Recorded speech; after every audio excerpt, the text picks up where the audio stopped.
Hello, good morning. व्हिडिओचं title किंवा thumbnail बघून तुम्हाला हे लक्षात आलेलंच असेल की आज मी तुम्हाला मोगरा जो आहे तो पूर्णपणे निर्माल्यामध्ये किंवा कचऱ्यामध्ये लावायचं दाखवणार आहे आणि तो कसा लावला त्याचं रिपोर्टिंग केलेलं आहे मी पूर्णपणे आणि त्याच्यानंतर आलेले हे रिझल्ट्स तुम्हाला दाखवते.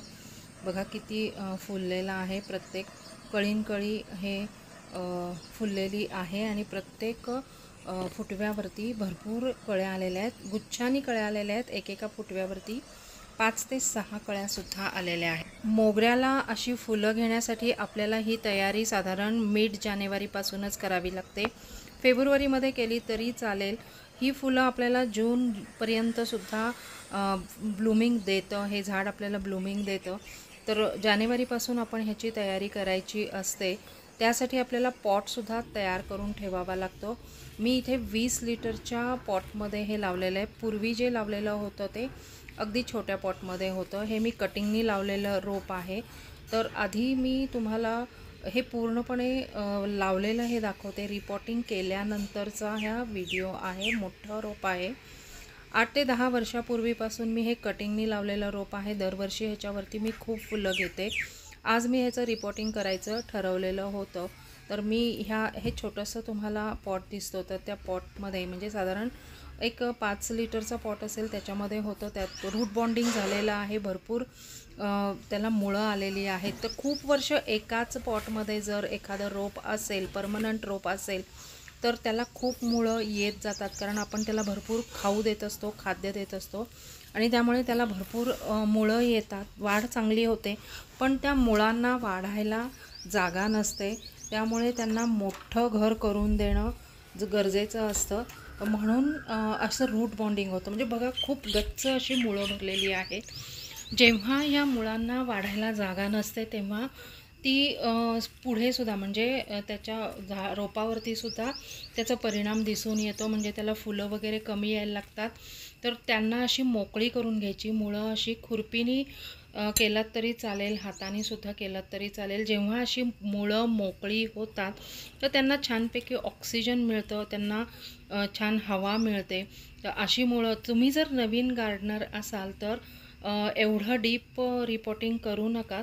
अगदी एवढं सगळं करू नका, नाहीतर झाड जाण्याची चान्सेस असतात. पण आता मला खूप सवय आहे आणि त्यामुळे मी हे पूर्णपणे ह्याची माती बऱ्यापैकी काढून घेते. म्हणजे मुळं मोकळी करते. मुळं मोकळी केल्याने ती चांगली अशी सुटसुटीत होतात आणि नवीन मुळं वाढायला मदत होते. जितकी नवीन नवीन मुळं वाढतील तितकं रोपावरती ब्लूम जास्त होईल. आपण जे खाऊ देतो किंवा खतं देतो ती खतं शोषून घेण्याची क्षमतासुद्धा त्यांची चांगली वाढते. म्हणून अशी जी परमनंट रोपं असतात, आता हा मोगरा आहे किंवा गुलाब असतो किंवा जास्वंद ह्यासारखी जी परमनंट रोपं असतात तर त्याचं वर्षातून एकदा किंवा अगदीच नाही जमलं तर 2 वर्षातून एकदा तरी रिपोर्टिंग करावं. फेब्रुवारी मार्च हा महिना रिपोर्टिंगसाठी अगदी योग्य महिना आहे. या महिन्यात नवीन पालवी फुटत असते. तर बारीक बारीक असलेली मुळं मी अशी काढून टाकते. कारण ह्या मुळांचा तसा आता उपयोग नाही आहे.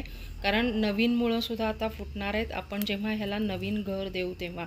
तर ही एक्स्ट्रा असलेली रूट बॉन्डिंग झालेली असलेली मुळं व्यवस्थित कट करून घ्यायची आहेत. अनावश्यक असलेली मुळं आपण कट करून घ्यायची आहेत आणि ह्याला आपण चांगलं मोठं आता घर म्हणजेच मोठा पॉट देणार आहोत. तर आणि ह्यांना असं कट केल्यानंतर तुम्ही म्हणजे ही अशी माती मोकळी करून घेतल्यानंतर साधारण एक 2-3 ताससुद्धा आपण ही ओपन अशी ठेवू शकतो. काहीही होणार नाही. आपलं रोप खराब होणार नाही. अगदी 100% आपलं रोप खराब होणार नाही आहे. हे काम मी संध्याकाळच्या वेळेस करत आहे. कारण रिपॉटिंग केल्यानंतर हवा अशी थंड असायला पाहिजे.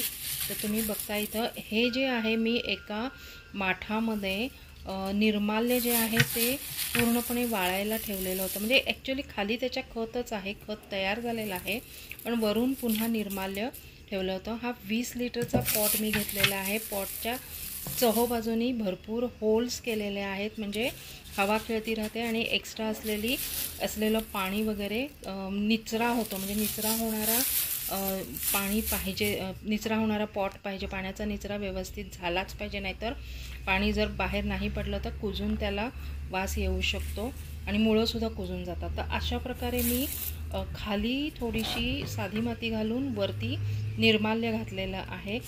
आता काय करायचं आहे, ह्याच्यावरती थोडीशी साधी माती गार्डन सॉईल जी असते ती भुरभरवून घ्यायची आहे। म्हणजे हे निर्माल्य जे आपण घातलेलं आहे ओलं असलं तरी काही हरकत नाही, कारण आपलं रोप जे आहे ते जवळजवळ 7-8 वर्षापूर्वीचं आहे, नवीन रोप नाही आहे। कारण नवीन रोपाची जी मुळं असतात ती निर्माल्यातून तयार होणारे किंवा कंपोस्टिंगमधून तयार होणारे हीट सहन करू शकत नाही, पण आपलं रोप आहे ते खूप जुनं आहे। तसंही निर्माल्य जे आहे ते वाळलेलं आहे, त्यातून हीट विशेष निर्माण होणार नाही आहे, त्यामुळे हे ऑफकोर्स हे छान सर्वाईव्ह होईल। तर पॉटमध्ये नेहमी अशा प्रकारे हे प्लेस करून घ्यायचं आहे, ठेवून बघायचं आहे आणि मधोमध ठेवायचं आहे, एका साईडला वगैरे असं ठेवायचं नाही आहे। आणि पुन्हा आता चोहोबाजूनी मी निर्माल्यच भरून घेणार आहे। माझ्याकडे भरपूर निर्माल्य तयार होत असतं आणि खरोखर निर्माल्य हे तुम्ही नदीत पाण्यात टाकू नका, तिथं जाऊन ते कुजतं आणि कुजल्यामुळे जीवजंतू पण त्याच्यातले म्हणजे ते फंगस तयार होतं आणि पाणीसुद्धा खराब होतं। त्या निर्माल्यावरती परत मी साधी माती घालून ती व्यवस्थित हवेची पोकळी राहणार नाही याची काळजी घेऊन पूर्णपणे मी दाबून घेते। आधी खुरपीने व्यवस्थित सगळ्या हवेच्या पोकळ्या भरून घ्यायच्या आहेत, म्हणजे कुठेही त्यात पोकळी राहायला नको आहे। अगदी घट्ट अशी छान सगळीकडून दाबून घ्यायची आहे। एका हाताने व्यवस्थित मी अशी खुरपीने दाबून घेते। पुन्हा ह्याच्यात मी गार्डन सॉईल घालते। तुमच्याकडे जर वर्मी कंपोस्ट असेल किंवा पानांचं खत असेल तर ते सुद्धा तुम्ही ह्यावेळेस इथे घालू शकता। त्याचबरोबर थोडंसं एप्सम सॉल्टसुद्धा आपण घालू शकतो। अशा प्रकारे हाताने ते व्यवस्थित दाबून घ्यायचे, सगळ्या बाजूनी माती व्यवस्थित दाबून घ्यायची आहे। हवेची पोकळी राहायला नको हा त्याच्यामागचा मुख्य उद्देश असतो।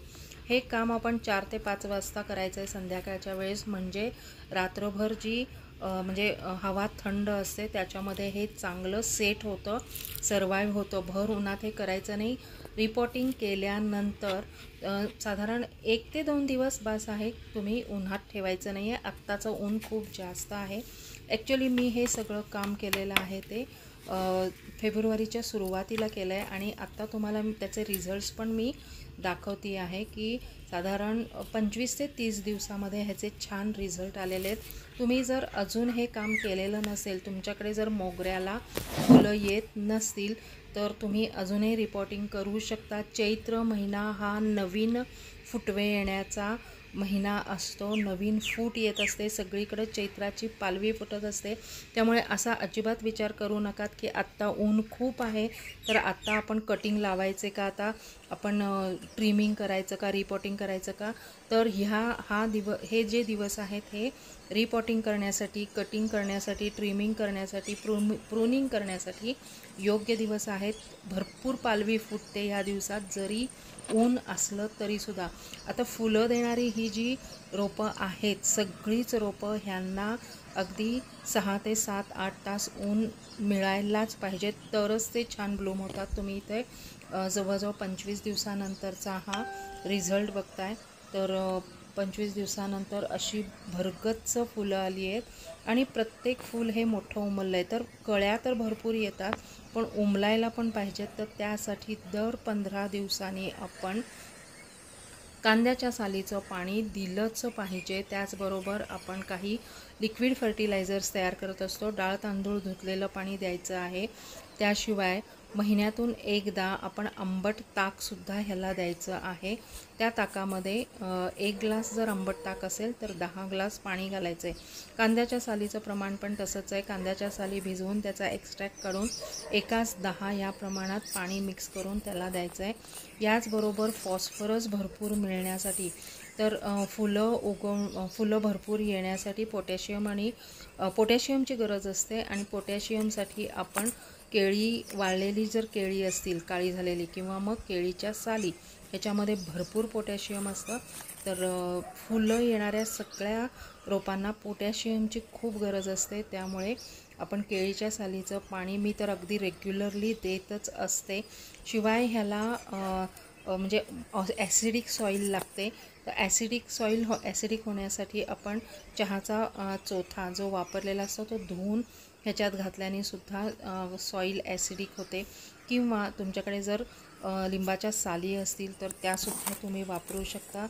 त्या सगळ्याचे रिझल्ट असे आहेत. मी ह्याच्यामध्ये केमिकल काहीही घातलेलं नाही आहे, इवन DAP वगैरेसुद्धा घातलेलं नाही. अगदी आपल्या घरातच तयार होणाऱ्या कचरा आणि निर्माल्यापासूनच हे रोप मी लावलेलं आहे. आपल्या निर्माल्यामध्ये आणि किचन वेस्ट कंपोस्टमध्ये भरपूर नायट्रोजन असतं, त्यामुळे हे रोप अगदी छान वाढतं आणि रोप छान वाढून त्याला भरपूर खाऊ जेव्हा मिळतो तेव्हा अशी छान फुलं देतात. तसासुद्धा जानेवारी एंडपासून ते माझ्याकडे जवळजवळ जूनपर्यंत ह्याचं ब्लूमिंग राहतंच. म्हणजे पहिला बहार येऊन गेला तर दुसरा बहार येण्यासाठी काय करायचं, असे सगळे टिप्स मी तुम्हाला सांगत जाईन.